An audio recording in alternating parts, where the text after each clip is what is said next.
नमस्कार।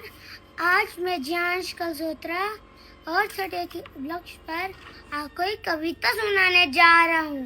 मेरी कविता का शीर्षक है धरती को फिर से स्वर्ग बनाए। पता है हम सबको है, पर अमल न करते कोई अब तक है। कहना तो बहुत आसान है, पर पेड़ लगाना भी हमारा काम है। नहीं काटेंगे पेड़ को हम, हरा भरा रखेंगे धरती को हम।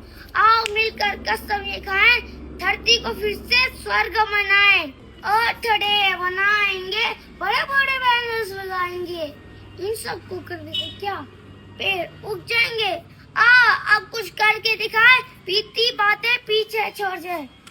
कूड़े को कूड़ेदान में डाले, प्लास्टिक का ना करे इस्तेमाल। हर कोने पर पेड़ लगाकर हरा भरा करेंगे धरती को इस बार। पेड़ लगाओ, जीवन बचाओ। धन्यवाद। आपका दिन मंगलमय हो।